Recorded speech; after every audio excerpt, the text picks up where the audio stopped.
Hey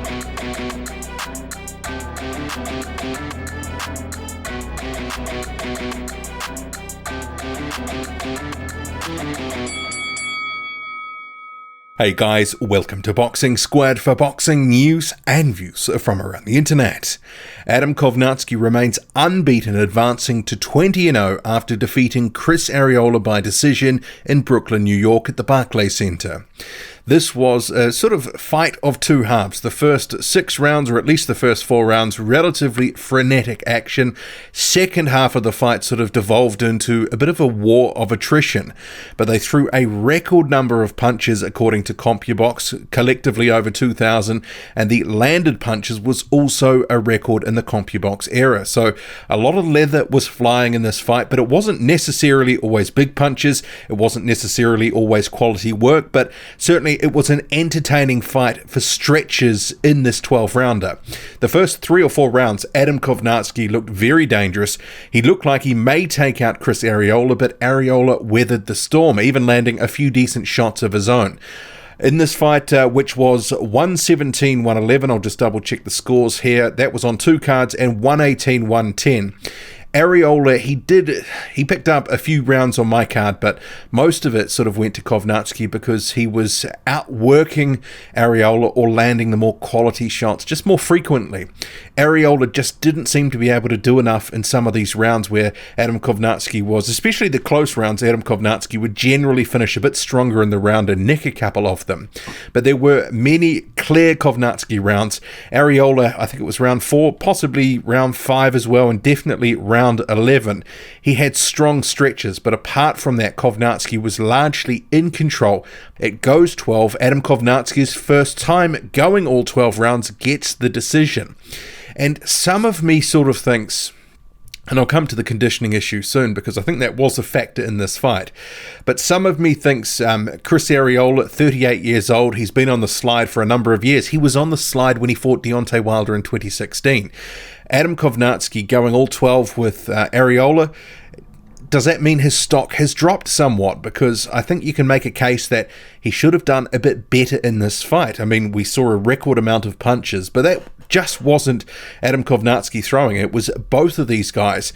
But defensively, Kownacki, he was open all night, and Arreola was tagging him too. It's just that Kownacki was getting the better of the exchanges overall. And in the post-fight, he sort of said, look, I thought I could have done a bit more. I sort of needed to throw 3 or 4 punches instead of 1 or 2. You know, effectively, he needed to throw more punches in combination. He just wasn't following up with that 3rd and 4th punch, as he sort of put it. And some of that for me, I thought, was perhaps the conditioning. Adam Kownacki was a career heaviest, 266 pounds for this fight. Chris Arreola was 244. It was clear to me after about the 3rd round that both guys were starting to really feel the pace of the fight, and Kownacki could be seen in the corner really gasping, you know, open mouth, sucking in the big ones. And it was from about the 4th round on where things started to just taper off in terms of the volume, just, you know, because there was a lot of punches in those first 3 rounds, both guys throwing a lot of punches. But after about round 6, this is when it started to become really noticeable that the action was slowing down. Kownacki was looking for rest periods. Arreola, to his credit, was trying to, you know, get in there on Kownacki's chest, make him work, not give him too many rest periods. But Adam Kownacki was able to just have little fits and spurts through, especially round 7 to 10, where he was just picking those rounds up. They were somewhat lower volume than others within the fight, even though this was collectively a very high volume fight. And it was enough. But do I think he was impressive in this fight? Not necessarily. Those first 3 or 4 rounds, he looked dangerous. He looked sharp. He looked like he might take out Chris Arreola. But after about the sort of, 4th or 5th round, it kind of, from there to pretty much the end of the fight, it felt like the same thing over and over again. He didn't really seem to vary his attack much. He didn't seem to know what he could do to really put a dent in Chris Arreola. There were times where he, had 1 sort of or 2 shots of success, but no sustained period where Arreola was in serious trouble of getting taken out. He might hurt him, but Arreola was smart enough and, savvy enough to tie up or get through the period of adversity. So Kownacki, he is considered by many as sort of on the bubble of the top 10, either just inside at number 10 or just outside. It was interesting. The PBC broadcast on Fox, they had a graphic up and they had Kownacki as one of 6 names that are sort of the big names in the heavyweight division. And I thought, has he really done enough to sort of get in that conversation? Because there was no Povetkin there was no Pulev, there was no Joseph Parker, no Dillian White. But this fight in general, it did make me think, if he had been in better shape, he had been a little bit lighter, his conditioning had been a bit better, he might have been able to take advantage of Chris Arreola, who was similarly to Kownacki, slowing down in this one. Arreola's legs, they're definitely not what they once were, and I thought if Arreola was in his prime, he certainly would have had a better shot in this fight, but clearly he's well past it now. But Adam Kownacki unable to take advantage, and I think some of that was he wasn't able to put it on Arreola when he was tiring, especially towards the back end of the fight, just because simply he was gassing as well.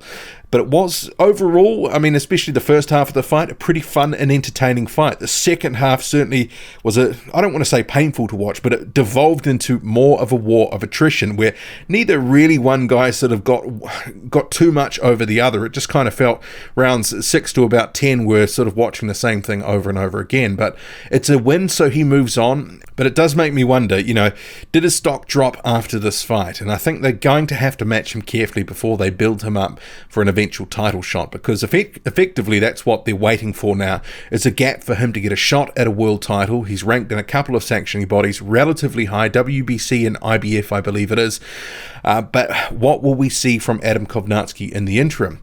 Because seriously, I don't want to see more fights with Kownacki against faded former title challengers. Arreola, his best days well gone. Adam Kownacki didn't get rid of him, didn't necessarily look impressive in all aspects in this fight, didn't dominate Arreola throughout the fight. In certain stretches, yes, but Arreola had success of his own.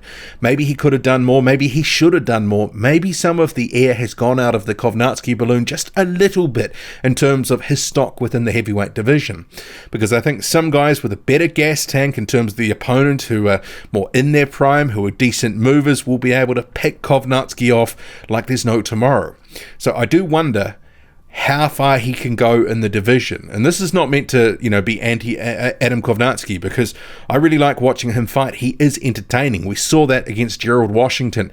Other fights as well, the Artis Spilka one. He's looked very good against some decent opposition. But can he take that next step? Especially when he's, I don't want to say struggling against a guy like Chris Arreola, but I think he could have done more, and he's even said that himself. What did you make of it all? Drop a comment, loud and often. Hit like, hit subscribe, follow me on Twitter, boxing_squared.